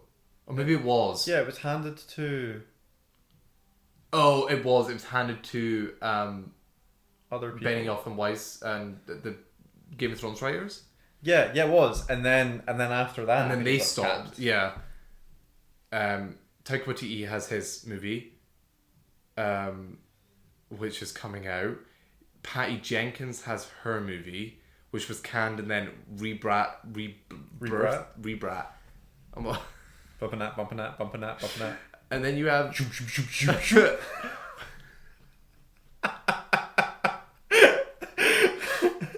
I need a Brat Star Wars TV show. Oh my god. Charlie XCX is a Sith. Yes. I'm Darth Brat. Her apprentice is Troye Sivan. Oh my god, Owen. Yeah, this sounds pretty good. This is great. I'm down for this. Okay, well, what are we calling it? Just Darth Brat. Give me Jesus Christ. Put me on the spot here. Sith so confusing. I'm trying to think of.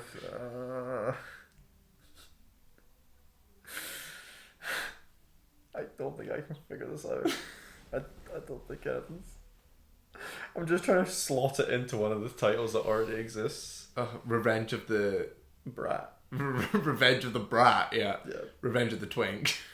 My brain also went there. Can't say that. Attack of the Twinks. Phantom of the Twink. A new Twink. You said Phantom of the Twink like it was the Phantom of the Opera. It's the Phantom Menace. I kind of like that more. The Phantom Twink. I think that's it.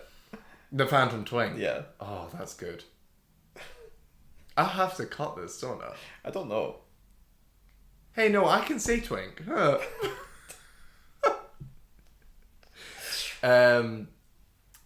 I've lost where we were in conversation. Shit. Oh yeah, and fucking what's his chops? The Sean Levy, his Star Wars movie. There's just tons. That's too many. Yeah, shows though I don't know. I know we've got some animated stuff, but like Maul. But if they wanted to do more of the Skywalker trilogy, no, Owen. Yeah, okay.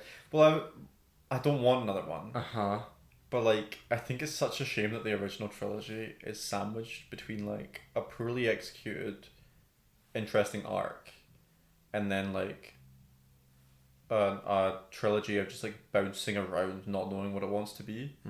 That like, if you had one in 20 years' time, that somehow managed to connect to the Skywalker trilogy, like still be part of the Skywalker saga, and was like as good as Andor. Oh sure, if anything's as good as Andor, I'll take it. Like, but it would have to be 20 years time because fucking we don't need a new Star Wars Skywalker saga. This is why I think it is wrong that the first movie that they're coming out with is Mandalorian and Grogu. Why? Because like people get hyped about a new Star Wars coming into the cinema. I remember when like 7, 8, 9 were coming out, people were like, "Oh, is there one coming out this year? Is there one coming out like Christmas time, like Star Wars?"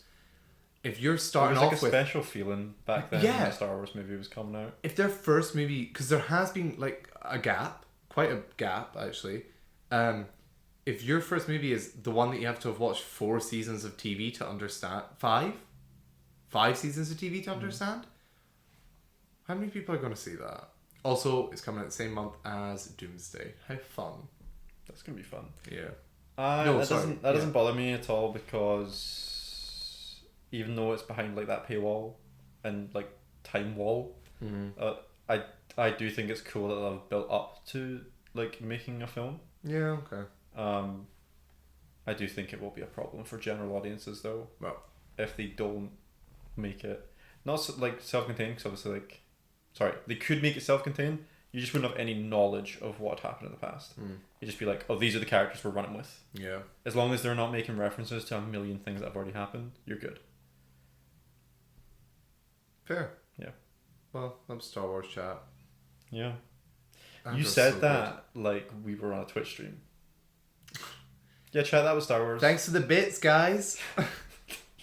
Whoa, we're being rated. Whoa, new subscriber. My laptop's on 3%, so I better run through this. Whoa, the question. What is it? The question. Oh. In an alternative universe where live action films are remade into animated films, which film would you like to see animated? What kind of animation style do you think would suit it best? Who's doing the voice acting?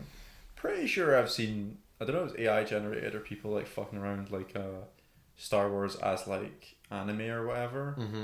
I feel like that would be interesting. Star Wars. Yeah, my brain also went to the prequels. But that doesn't... Mine went to the original trilogy, so... Oh. That doesn't make the prequels better. Like, my brain, it was like, oh, that sorts out the writing. No, it doesn't. No. Because I'm just thinking, the Clone Wars sorted it out. Makes it easier to like, visually look at. Yeah. Yeah. My brain is going to, like, movies that had great concepts, but, like, poor execution because, like, CGI and stuff. And I don't really Does that know. really come hand in hand? Like, is there ever like a really good movie that has like tragic CGI? Surely there will be ones that I can't think of. I don't know about this. Oh, who's doing the voice acting? I would just keep the voice acting the same as the movie. Interesting, because you're the one that has talked so much about voice acting to me in the past. Where Sorry, I think yeah. we've come to the realization that just because someone's a good actor doesn't mean they're a good voice actor. Agreed. Okay, well, Haley Steinfeld's being cast in whatever the fuck I'm doing because I think she's the best voice actor. Okay.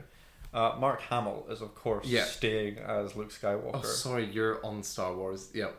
Well, whatever, but yeah. What I think whatever you do as well, Mark Hamill should be a part of it. Yeah. I think he's more of a voice actor than. I don't like saying that. More of a voice actor than a normal actor. What does that mean? Yeah, what does that mean, Owen? God, who's doing the voice acting? So you're sticking original Star Wars movie. That's who you want to see animated. Nah, I'm not gonna stick with that. I don't know what's. I genuinely do not know an answer to this question. Something I want to see like remade but animated. See, I think part of this is also like I don't want to see shit remade. I like the product as it is. If I like the movie. Also, like a lot of visually stunning stuff, if done well, the reason that it's so visually stunning is it is live action. Yeah. It's like, oh, I could be there. I was thinking Inception, but the thing that's interesting about Inception, totally, the VFX are so good. Like seeing a folding world in real life is way more interesting than seeing a folding world in a cartoon. Yeah. So I don't know. I think there's a reason to go one way. Yeah, I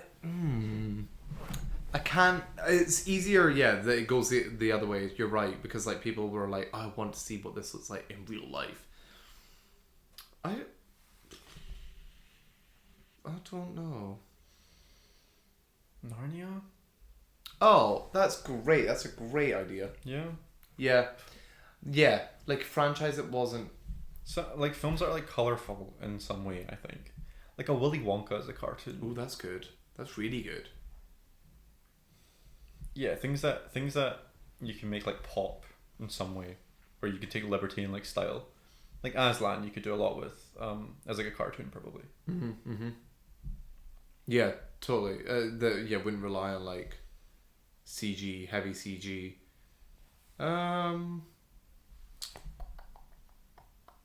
Gosh, what I didn't expect to be stumped. Is there an animation style that you lean towards? Like not 3D animation. Yeah, okay. I agree. I would want like 2D. Yeah. God, 2D animation movies need to come back. Oh, I'd take it Back to the Future animated. Oh, yeah. I think that'd be fun. Again, color. Yeah. Oh, yeah. And I want that like retro. Because you can do so much. Yeah, so like you can do the because you can do like 50s animation. Oh, I wasn't thinking. No, that's not what I was thinking. But that's interesting. Like you can do the like 80s looks colorful. Yeah. And then you can have like the present where everything's like fucked up, but that would just look bleak. That you just have like color grading that was essentially like very like grey and like everything just looks kind of like dead. In the Western, you can make it look like yellowy, browny. Yeah, I love it. Yeah. Yeah. But yeah, the animation thing's also really interesting. Like the style. Yeah, you could do like. That'd be interesting to go to the future and then it's 3D animation. Oh yeah, that would be. You'd really be playing around. Doc, I'm 3D. Yeah. And I think they should be voiced by Rick and Morty. Not now. Well, the show's going with new voice actors. New voice actors, yeah. I don't know who. Haley Steinfeld and Mark Hamill. Actually, Mark Hamill is Doc. Haley Steinfeld. Yeah. Hawkeye. Yeah. What's happening?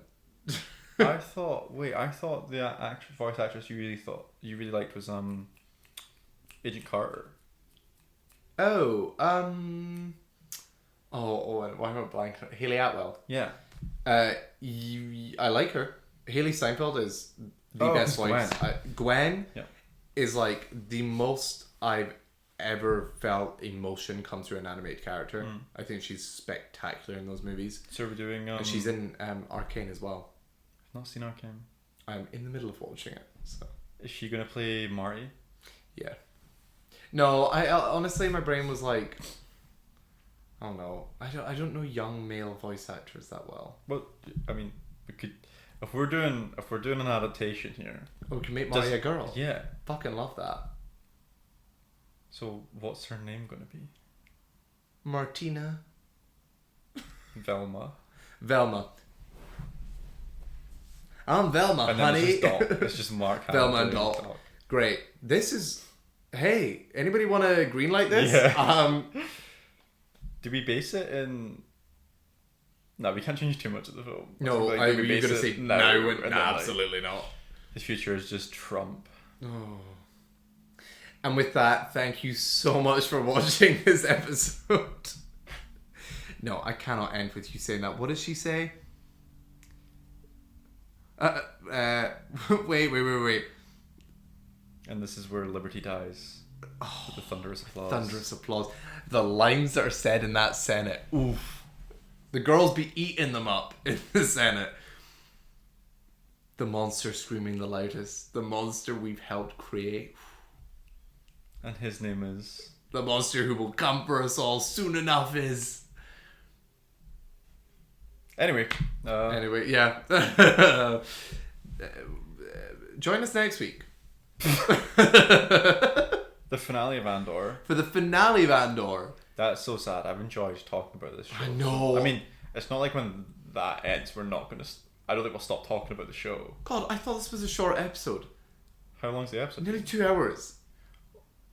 Okay, thank God you felt like this as well. Yeah. I thought this was like an hour. Me too. I thought we'd ran through it really quickly. Because we did the start of it really quickly. Same. We must have talked about Andor for an hour. Good God. I hope people are enjoying these longer episodes. My God. Yeah, next week, finale of Andor. You get another Doccy Who episode. Another Doccy Who.